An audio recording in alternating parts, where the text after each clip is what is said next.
Alright guys, here's a moonroof comparison. A factory moonroof versus a dealer installed moonroof. Look at the factory moonroof, see how it fits nice and flush. It's got the satin trim, got the seal, it's got the silver glass. Then you open the car. Side of it, it's got a special headliner with a plug for a crank and covering. And the shield. Okay, so that's a factory moonroof. It also comes with one of these little hand crank thingies, which goes up in here should the motor ever fail. Here's how this one works.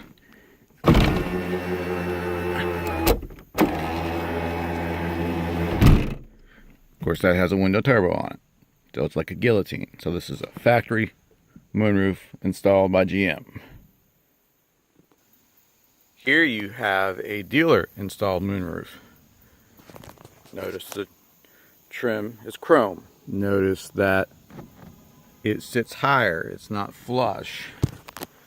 Not sure why they put chrome trim on a car that's all blacked out, but that's what they did. Notice the headliner actually looks like a moonroof headliner on this car. I don't feel that hole. It's got a different style switch. It's got different style lacing. It still has the slider board.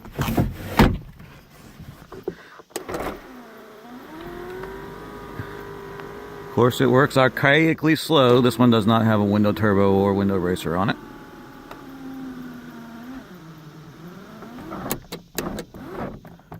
Okay, that's a dealer installed moonroof. It doesn't have a failsafe. If it gets stuck, you're screwed.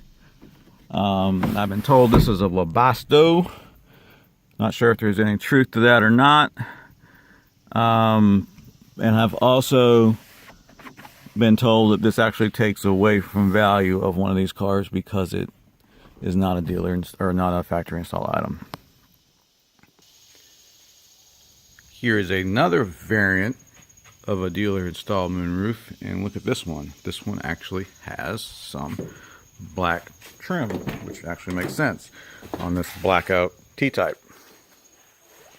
Inside the car, it looks very similar to the Grand National I just sold you, except this one doesn't have a bulge.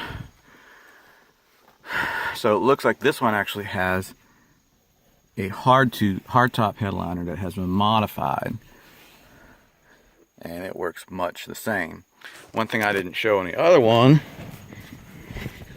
is that it is installed and fused. If you look at the blue right there, that's the feed for it.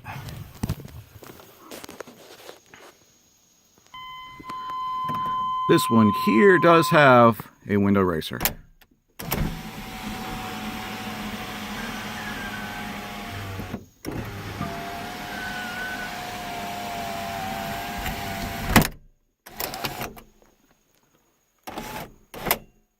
Okay, window racer makes a big difference. One thing I did find out though is it blew the fuse on it. I'm not sure if that was freak or what, but we know fuses blow when amperage exceeds their limit, so that might be a sign that this one is binding up or the motor's tired, or maybe it was a fluke. But there's a little video for you on moonroof differences versus the ones that were installed at Flint and GM versus the ones that were installed at your dealers. Enjoy.